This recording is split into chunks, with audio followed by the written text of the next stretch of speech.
All right, so I just got back from SellerCon 2019, which was held at MGM Grand in Las Vegas. Just got back, and I had a lot of questions about SellerCon, and actually I had a lot of questions going in and just kind of tested it out to see, is it worth it? How much does it cost? Would you recommend it? All these questions. So I have the questions written down here on my phone. I'm going to kind of go one by one and hopefully help you decide whether it's a good investment or worth your time to actually go to SellerCon and just kind of give my opinion. And I'll try to be as brief and concise as possible. So first, right, the question on everyone's mind, how much was SellerCon? So what you need to keep in mind is that there's the ticket price, and there's kind of two main tickets, and this could change in the future, but there's two main tickets. There's the VIP and the regular. I would recommend getting the VIP, and I'll go into more depth about that later. But I got, for this event, was the standard, okay? And I don't remember the exact price because there was an original price, and that got kind of discounted off. And that's kind of a little tip for you as well. If you are going to SellerCon, get tickets early, and you can decide whether you want to do this or not. Get a ticket, add it to your cart, but then never check out, to where you'll get an automated email sequence that'll say, hey, to complete, if you complete your purchase now, we'll give you, 20% off or 30% or whatever it is. I forget the exact number. But you get actually discount off that way. I found that out accidentally, but I mean, we're marketers. We should know this, right? We should know about abandoned cart. So that's just a little hack. So I don't remember the exact price, but in total, you need to take into account, right, the plane ticket, the ticket for the actual event, meal costs, any kind of additional spending costs, like if you're, buying drinks or whatever, which I didn't. And yeah, hotel room, all that, right? So in total, for SellerCon 2019, which is held in Vegas, I stayed at the MGM Grand, and in total, it cost me a little over $2,000 for a ticket, food, Ubers, plane ride, everything, okay? So for some of you, you may be thinking, wow, Summer, that's a lot of money. And it's not about the cost, it's about the result, right? So number one, that's the cost. For me, it cost about a little over $2,000, and you can easily calculate the cost yourself. Just make sure you keep everything in account. And a side note as well is that so how SellerCon is structured is there's kind of the main event, which is held by SellerCon, and then every night. So for example, this SellerCon was held Friday, Saturday, and Sunday. On Thursday night, Friday night, Saturday night, and Sunday night, there were kind of like these networking events or kind of networking parties, which were really, really great. And for some of them, I think one or two of them, if you had the VIP pass, you automatically got free access to those already. And if you didn't, you had to kind of buy those separately. And on average, they probably cost around $120 each. And I went to two of them. I went to two of the events, right? The Helium 10 event on, I think, Thursday night, and then Hakkasan Nightclub on Saturday night. Both were phenomenal events. I'll talk about that in a second. Sorry, there's a lot to cover. I'll try to be concise. So, how much does it cost? For me, it was about $2,000. Number two, was it worth it? Absolutely. So, for me, absolutely worth it. Why was it worth it? So, a couple things. And this is why I kind of invested. So, I have $2,000. Basically, my mindset is, where can I put this $2,000 to where these $2,000 will bring back the most dollars to me personally, right? So I thought about, a bunch of different investments. I could put it toward, building my, ManyChat list, right? My audience, advertising for a product or launching a new product or, just spending it and wasting it on, whatever food and whatever else. So there's a lot of ways I could have invested or spent this money. And what really made me, and this is why I'm repeating it because I think it's important. The reason that I ultimately went to SellerCon were two things. One was Warren Buffett. Warren Buffett's famously quoted for saying, the best investment you can make is in yourself. And that comes from someone who's invested in a lot of stock and a lot of companies, right? And he says, literally, like monetary wise, the best investment you can make is in yourself and time, right? And I actually took that to heart and believed that. And this was definitely investment in myself. And then number two, when Tim Ferriss prioritizes projects, if you're not familiar with Tim Ferriss, he's a Silicon Valley kind of billionaire. He wrote 4 Hour Workweek, which really, really inspired me to actually start my Amazon business. And his prioritization is, number one, will this project or this thing build skills and or network? And SellerCon does both. You build, and I built, it was incredible. The people I was surrounded with, they were awesome. They were awesome individuals, entrepreneurs. And because of that, I'm now, connected with them and actually still in touch with many of the people that I met over SellerCon that are doing kind of at a similar level to me, as well as much further ahead of me. I would not have found out about them or connected with them if it wasn't for SellerCon. So, with SellerCon, you're going to build skills. You're going to learn a ton of just, crazy, awesome information like hacks and strategies and fundamentals and things like that to your skill set. If you take action, you'll build your skill set. And then number 2, build your network. So that's, so was it worth it? Absolutely. Literally, I invested $2,000 kind of total and time. So I haven't accounted for that, but a lot of time, like my weekend, and then $2,000. I'm absolutely going to generate significantly more than $2,000 in profit as a direct result of SellerCon from the networks that I built and from the information that I learned there. And I'll talk about that more in a second. But so was it worth it? Absolutely. Do I recommend it to other sellers? Absolutely. I'm going to be going next year. And if you're going, let me know. But I definitely do recommend it for other sellers. However, you need to think about what stage you're at. If you're just getting started on Amazon, it can still be worth it. But for me, in my personal opinion, I think it's more worth it if you're at that point of kind of turning Amazon from like your side hustle to like your main income source, right?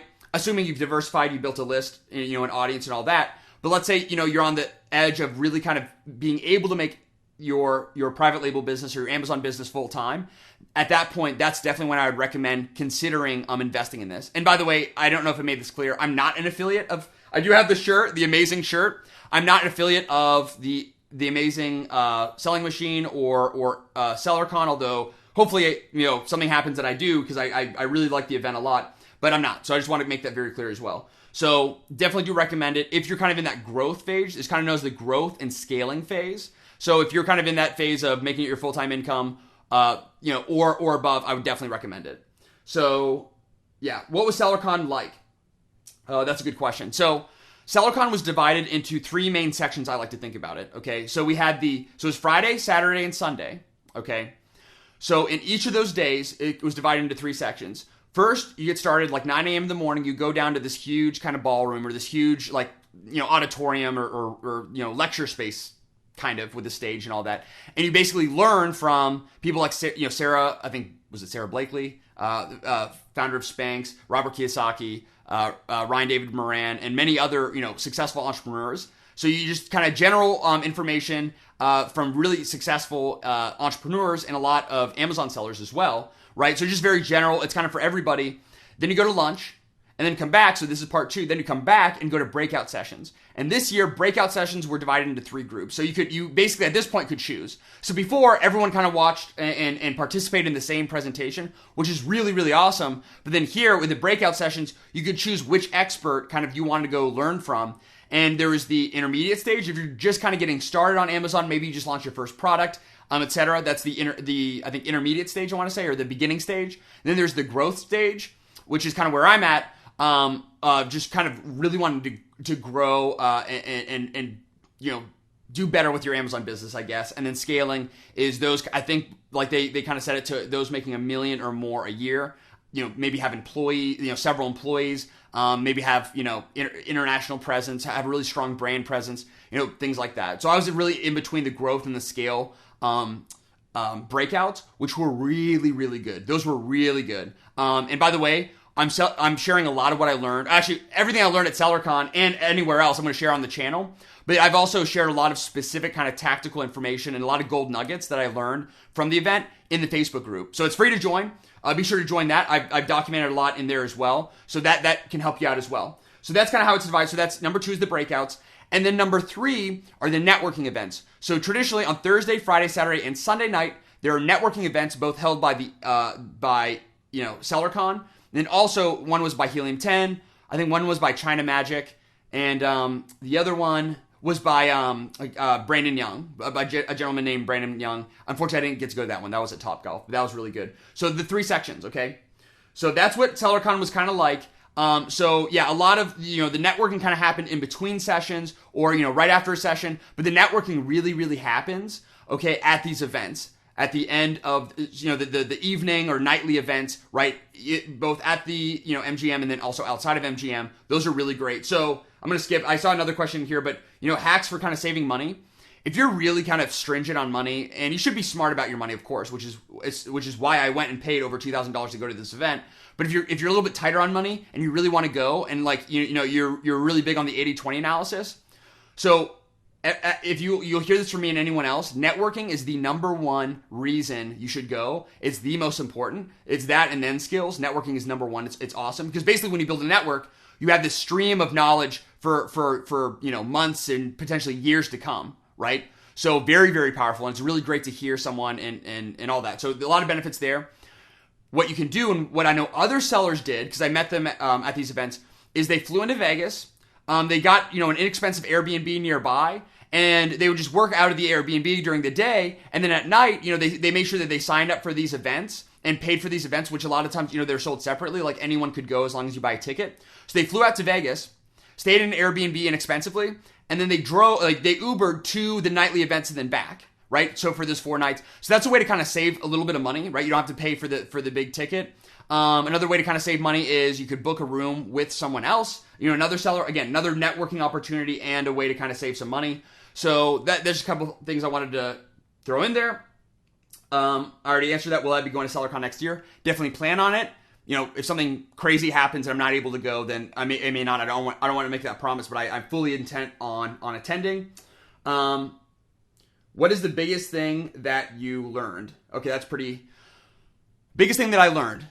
There's a lot. Man, there's a lot. There's a lot on shipping, on PPC advertising. PPC, that was insane. That was really great. So PPC advertising, cash flow. There's a lot of mindset stuff as well, and really hone in on building a brand, building a ManyChat list, an email list, having social media presence, having a Shopify site. All of this very, very important, right? Because you don't want to put all your eggs in one basket. But then also, there's a lot to it. I cover more about this later. I don't want to get into too much depth. But yeah, building a brand, cash flow, PPC, all that. I'm going to make videos on that. And if you have anything specifically you want me to cover in more detail, let me know in the comments below. Or if you have any tips you'd like to add, if you've gone to SellerCon, or if there's a question I didn't answer, comment that below as well. So yeah, those are some big things that I learned. Really, really impactful. I already kind of shared some hacks for saving money. Anything else that I'd like to add? Yeah, I'd like to say, the VIP, like I said before, the VIP ticket, I'd highly recommend. It'll ultimately save you money in the long term if you're really invested in going. So if you get the ticket, I definitely recommend getting the VIP. I spoke with another seller who specifically didn't go because he's like, I didn't get the VIP ticket, so it wasn't even really worth me going. Now, I don't know if it's that extreme. It was still worth it to me, but there's certain events I would have been able to get into. You had the VIP networking lunch. So for this case, it took us oh my gosh, lines in Vegas were insane. So everything in Vegas is expensive, in terms of pretty much everything in Vegas is expensive. And even if there's a restaurant nearby, the line was so long. You go to a restaurant 15 minutes away in the heat outside of the event. There's still a long line. It's still expensive. So I wish I could have just gone to the networking lunch, which was just right next door. Not even for the comfort of it, but just the additional networking opportunity. Because guys, honestly, networking is king. I'm now part of this mastermind group on that we meet up. I'm going to have my first call this coming Monday. I'm really excited about that. I've learned I can't even, I learned so much. It's crazy. It's like my brain is almost fried. So it was a ton of learning, ton of networking. And it was also, honestly, a lot of fun too. So it's SellerCon is definitely something I recommend if you take Amazon FBA seriously. If you're going to turn this from your side hustle into your main hustle, I definitely recommend it. And yeah, if you have any questions, let me know in the comments. Hopefully this was helpful. If you have anything to share, like I said before, answer those in the comments. And yeah, that was my experience of SellerCon 2019.